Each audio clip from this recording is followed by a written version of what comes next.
Mėly kolegos, šiek tiek matysite mano pranešimo korekciją. Pranešimas bus apie skaitmeninį atsparumą sutraukytų socialinių ryšių akistatoje.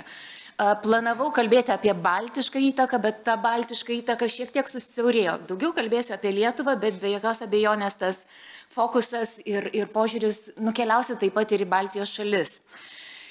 Yra šioks toks paradoksas tokiame pavadinime, nes jeigu kalbėtume apie skaitmeninį atsparumą, tai kaip mes jį galime pasiekti ir įkurti ir įtvirtinti tuo met tokioje visuomenėje, kurioje ryšiai trūkinėja, socialiniai ryšiai trūkinėja, bendruomenės skaldosi, jungiasi naujos bendruomenės, panašių interesų bendruomenės arba taip vadinamieji burbulai socialiniuose tinkluose, kurie fragmentuoja mūsų visuomenę. Matote čia kelių projektų logotipus, tai ši mano įžvalga, pasistengsiu ją labai greitai perbėgti per savo skaidres, kalbėdama apie skaitmeninį atsparumą ir koks jis galėtų būti ir kaip jį reikėtų auginti, pasiremdama šių trijų projektų išmintimi, jeigu galiu tai pasakyti. Digerės projektas tai yra mūsų asociacija, kurioje dirba Vytauto Didžiojo universitetas, Delfi naujienų portalas ir nevyriausybinė organizacija.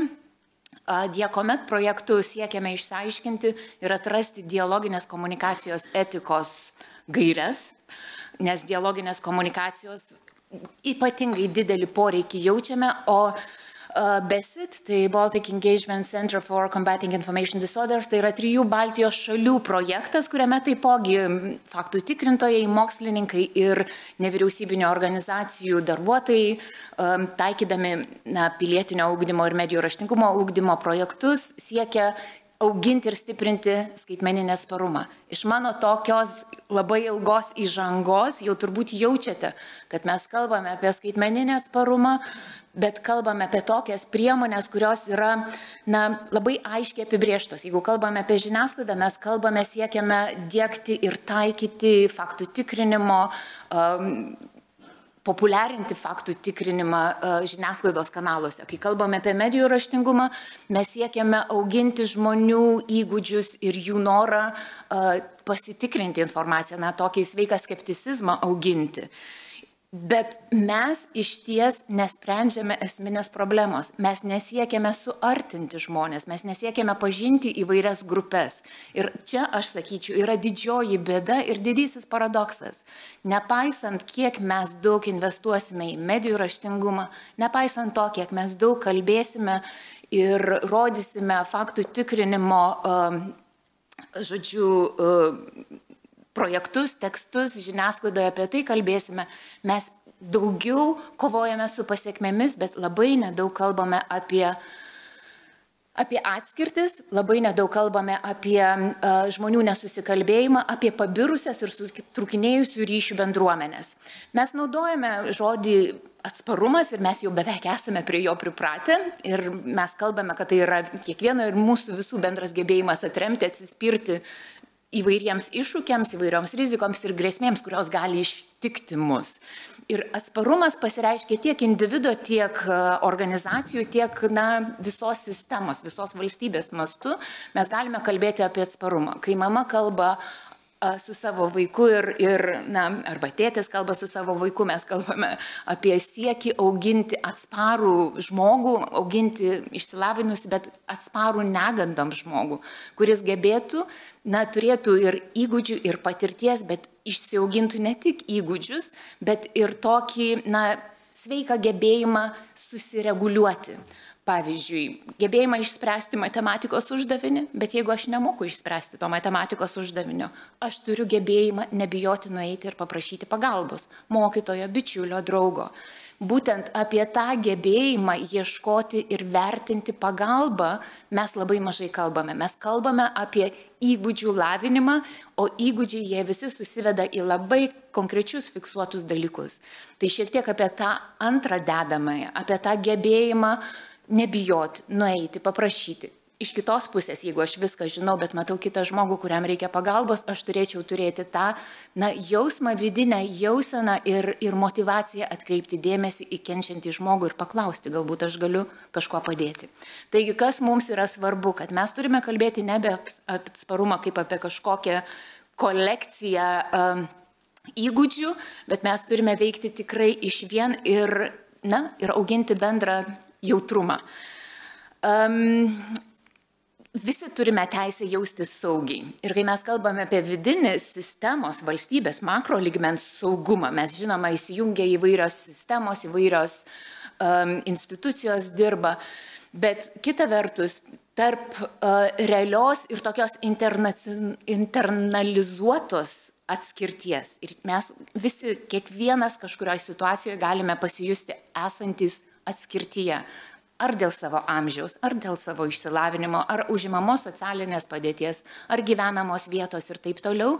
Nes visą šitą sąrašą mes galime tęsti. Mes turime suvokti tai, kad gyvendami mes šiuolaikinėje visuomenėje nesame apsaugoti visiškai nesame apsaugoti nuo to, kad mes galime atsidurti paribyje kažkuriuo tai aspektu vertinant.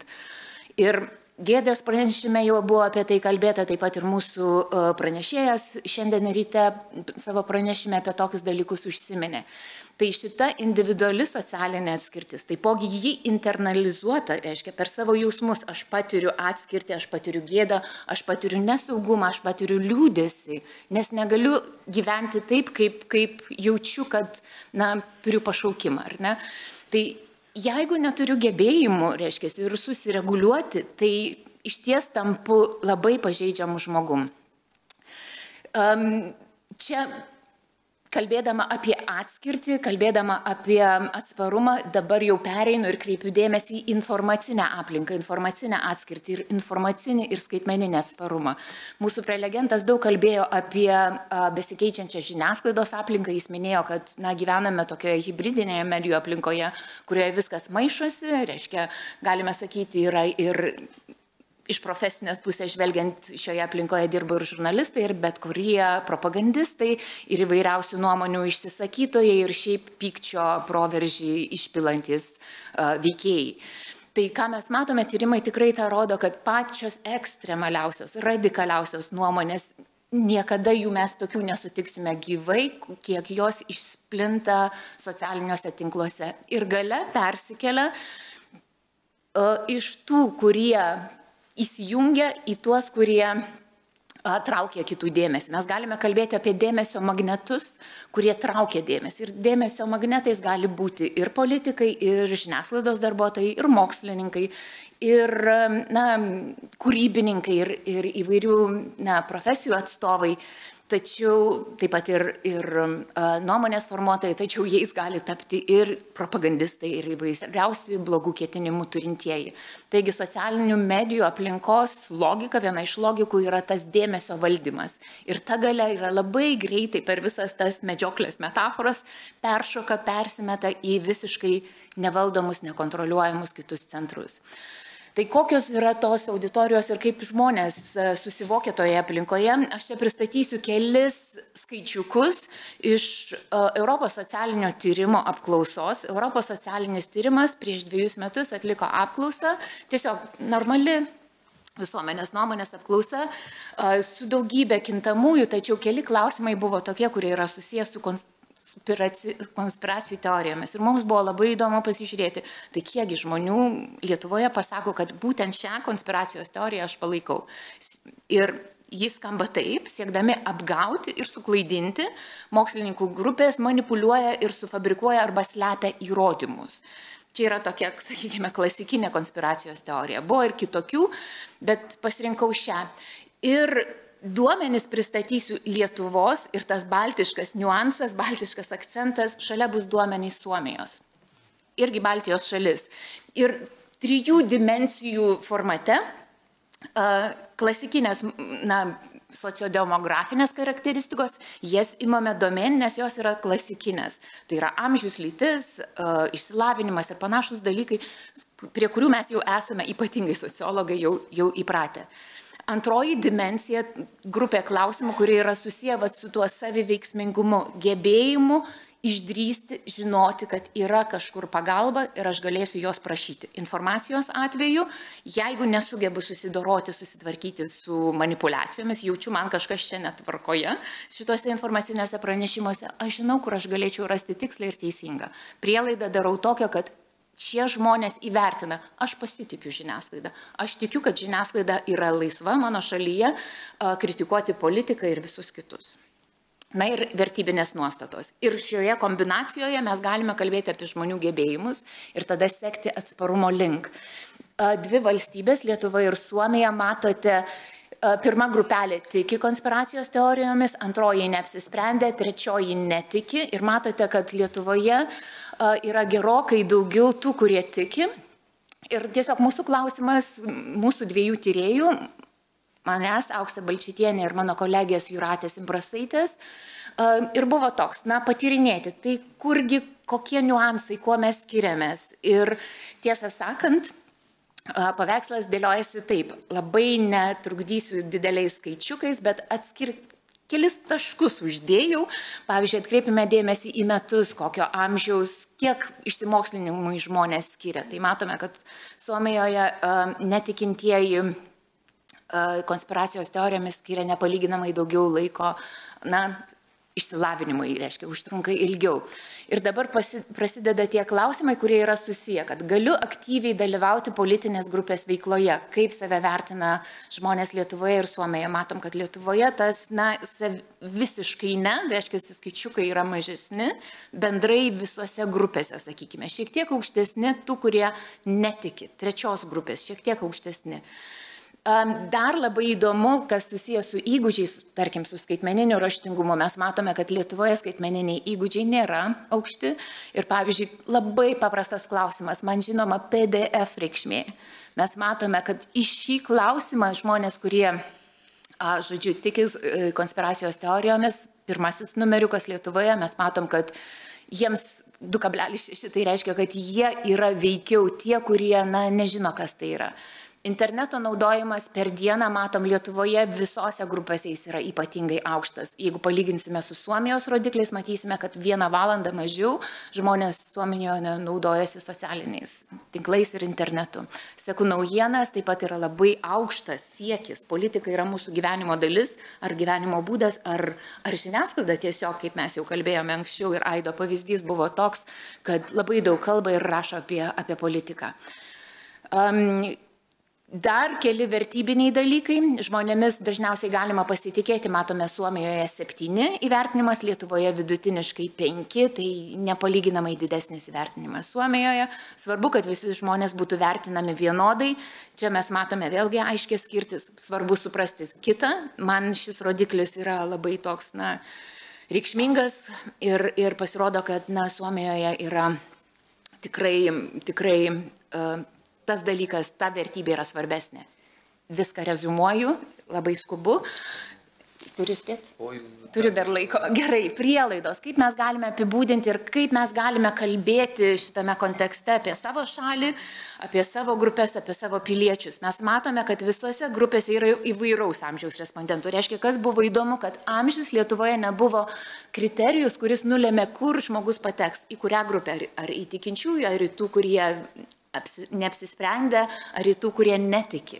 Suomijoje buvo labai aiškiai skirtis, kad vyresnio amžiaus žmonės, žemesnio išsilavinimo žmonės aiškiai labiau palaikė tą konspiraciją ir sykiu jie pateko į tą grupę, kuri buvo priskirta tikintieji. Reiškia, Lietuvoje, čia duomenys apibendrinti apie Lietuvą, mes matome, kad tikintis konspiracijos teorijomis turi žemiausias ūkio pajamas, reiškia žemesnio išsilavinimo, kolegijos ar profesinį išsilavinimą, labiau nepasitikė žmonėmis ir ypač nepasitikim visomis politinėmis institucijomis. Jie labai domisi informacija ir naujienomis, daug leidžia laiko internete. Tačiau jiems labai trūksta žinių, politinių žinių, nes jie savęs neįsivertina kaip galinčių priimti politinius sprendimus ir neturi skaitmeninių įgūdžių. Negaliu taip subendrintai pasakyti, kad neturi, bet iš to išplaukia tam tikras rigidiškumas. Turiu aš savo nuomonę ir aš tvirtą tą savo pirminį, pagrindinį įsitikinimą ir palaikau. Reiškia, tvirtai laikausi savo įsitikinimu. Svarbu suprasti kitą, vėlgi nebūdinga nei vienai grupiai Lietuvoje, nei tiems žmonėms, kurie netiki konspiracijos teorijomis, nei tiems, kurie tiki. Reiškia, ši savybė iš principo nėra vertybė. Ir aš manyčiau, kad mums visiems čia reikėtų truputį ir kažkaip pagalvoti, suklusti, kad būtų svarbu atjausti, suprasti kitą, retas reiškinys mūsų visuomenėje. Ir toks rezultatas kreipia į nepasitikėjimą kitais ir tai nesukuria palankaus klimato. Na, indiferentiški respondentai ar tie žmonės, kurie netiki konspiracijos teorijom, gal mažiau mums įdomus bent šitam kontekste, nes rodo, kad yra aukštesnio išsilavinimo, aukščiau vertina žiniasklaidą ir jos laisvę. Ir čia yra paskutinioji mano skaidrė. Tai kokius jautrumus mes turime ir tas jautrumas yra toks, vedantis į pažeidžiamumą, vedantis mus į tą tokį nesaugumą. Mes iš ties turime labai daug ir įvairių ir gausių pasirinkimų. Ir tikrai čia labai susigroja su tuo, ką mūsų pirmasis paskaitininkas kalbėjo, kad turėdami gausius pasirinkimus, kai mes priversti esame kažko tai rinktis, tai kas pradeda groti pirmuoju dalyku, pirmuoju smuiku, tai žmogaus gebėjimai ir jo apsisprendimas. Tai konkurencija prasideda žmogaus gebėjimų srityje. Ir kas negeba, tai labiau renkasi tą supaprastintą pasaulio vaizdinį, kuris yra labai parankus visiems populistams, subendrintai kalbant ir įvairiausiam technologijom. Žemesnio išsilavinimo respondentai prasčiau įsivertina savo politikos žinias ir bendrą suvokimą apie visuomenės funkcionavimą. Tai va čia aš matau didžiulę grėsmę, kurią aš įvardinu, kad tai, ko aš nesuprantu ir visa ta baimė ir nerimas, gali būti nukreipti į žmonės, o ne į problemas. Reiškia, jeigu dėl mano kažkokio nepritekliaus socialinės problemos, reiškia, jinai kaltu gali būti, sakysime, karo pabėgėlis, tai ši neapykanta gali būti nukreipta ten. Bet iš principo problema galėtų būti, tarkime, toje savivaldos apskrityje, reiškia, galbūt nepakankama kokie nors ten socialiniai integracijos procesai vykstantis. Ar jie kažkaip ne taip, ar ten per mažai informacijos, ar žmonės tiesiog neinformuoti nežino.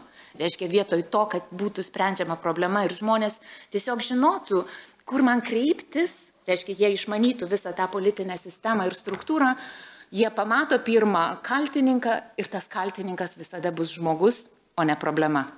Tai čia yra didžiulis pavojus. Auga pažeidžiamumas, nes didelės žmonių grupės, reiškia, iš interneto galima įvairiai manipuliuoti. Ir kur yra pavojai, ir mūsų istorija labai, visa pasaulio, Europos istorija apie tai perspėja, kad neapykantos kalba gali virsti neapykantos nusikaltimams realiame gyvenime, o internetinis gėdinimas gali nulemti, kad žmonės tiesiog nenorės nueiti į kokius politinius rinkimus ir panašiai. Tai tokiam vidiniam saugumui plėtoti reikia daugybės lėšų, reikia daugybės išteklių, mobilizacijos tarp institucijų, tarp organizacijų ir pačių žmonių nusiteikimui. Tai dėkoju uždėmesi, baigiau čia. Ačiū labai.